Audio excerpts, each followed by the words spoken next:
तर अकोल्यातून संजय राऊत बोलतायत, पाहूयात. एका आमदाराला 50-50 कोटी देण्यात आले. खासदारांना 100-100 कोटी देण्यात आले.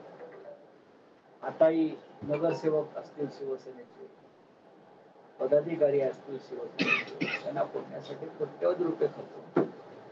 पण लाडक्या बहिणींसाठी 1500. त्याच्यात अचानक चर्चा होईलच. निवडणुका वेळेत झाल्या, घ्यावाच लागतं. तर नोव्हेंबरमध्ये या राज्यामध्ये सत्तांतर झालेलं तुम्हाला दिसेल. आणि त्यासाठी महाविकास आघाडी मजबूतीनं काम करते. तर तिन्ही पक्ष एकत्र आहेत. जागा वाटप सुरळीत पार पडत. काय ती महायुती म्हणून जो काय प्रकार आहे ते त्यांच्या पद्धतीने त्यांना काय करायचंय, कुठे नाही प्रचार होतो, प्रचार ते त्यांना करू द्या. पैसा आणि सत्ता याच्यापुढे महाराष्ट्र झुकणार नाही, इतक्या जाणार नाही. हे लोकसभेत आम्ही तर माजी शिक्षण मंत्री लक्ष्मणराव ढोबळे यांनी पीएचडी मिळवण्यासाठी खोटे कागदपत्र सादर केले. कोणत्या विषयावर बोलतोय आणि तुम्ही कुठे सरकताय?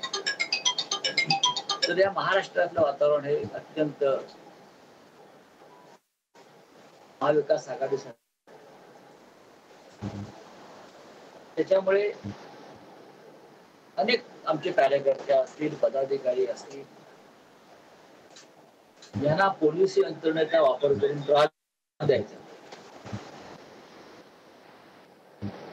उदाहरणार्थ आता या भागातले आमचे आमदार नितीन देशमुख यांना सातत्याने त्रास दिला. का? तर ते मोदी शहाच्या तुरुंगाच्या भिंती फोडून पडून आले. त्यांनी बेईमानी केली नाही. सुरत मधून ते पळून आले. ते 50 कोट्याला विकले गेले नाही. आणि मग शेवटी चार्टर प्लेनने त्यांना इथे पाठवण्यात आलं. गेल्या काही दिवसापासून जसं निवडणुका जवळ येत आहेत तसं त्यांना त्रास दिला.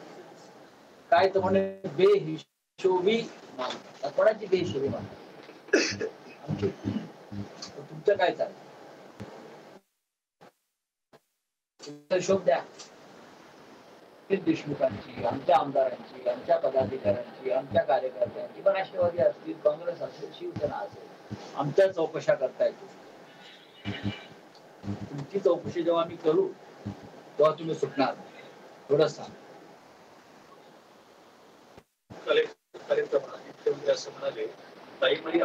सावत्र भावांना मारा. या महाराष्ट्रात सावत्र कोणी नाही. आमचे सावत्र कोणी असेल तर दिल्लीमध्ये मोदी आणि शहा हे महाराष्ट्राला सावत्रपणाची वागणूक देतात. महाराष्ट्राचा सावत्र भाऊ नाही, भाऊच नाहीयेत ते. देवेंद्र फडणवीस, नरेंद्र मोदी, अमित शहा यांनी जेवढं महाराष्ट्राचं नुकसान केलेलं आहे तेवढं गेल्या 100 वर्षात कोणी केलं. आणि मुख्यमंत्री हे लोचट मजनू आहे. बरं का? इतका लोचट मुख्यमंत्री दिल्लीच्या दारात आम्ही पाहिला नाही. महाराष्ट्राचा नाही तर देशातला म्हणतो. यापूर्वी देशामध्ये दिल्ली पुढे घुसणारे खूप मुख्यमंत्री पाहिले, पण इतका लोचट मुख्यमंत्री आम्ही इतिहासामध्ये पाहिला नाही. महाराष्ट्राच्या स्वाभिमानाला, छत्रपती शिवाजी महाराजांच्या महाराष्ट्राला वेदना होईल अशा प्रकारचं वर्तन हे मुख्यमंत्री करताय. हे जे बोलताय ते दिल्ली ते पोपट म्हणून बोलताय. ज्या दिवशी यांची सत्ता जाईल त्या दिवशी त्यांना दिल्ली पायाशी उभा करणार. त्यांच्या बोलण्याकडे महाराष्ट्र लक्ष देत नाही, गांभीर्यानं पाहत नाही.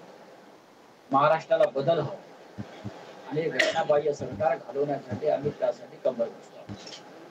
राष्ट्रवादी अजित पवार गटाच्या आमदारांनी मंत्र्यांच्या ज्या फाईली आहेत विकास कामांच्या त्या मुख्यमंत्री कार्यालयात फोल्डर आहेत, त्यामुळे त्यांच्यामध्ये नाराजी पसरलेली आहे. त्यांचा अंतर्गत प्रश्न आहे. प्रत्येक फाईल जी आहे माझ्या माहितीकडे मंत्रालयाची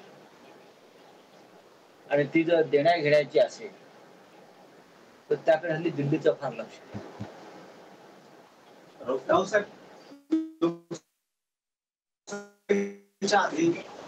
आता आंबेडकरांना आपण सोबत घेतलं होतं. आता मध्यंतरी स्टेटमेंट होतं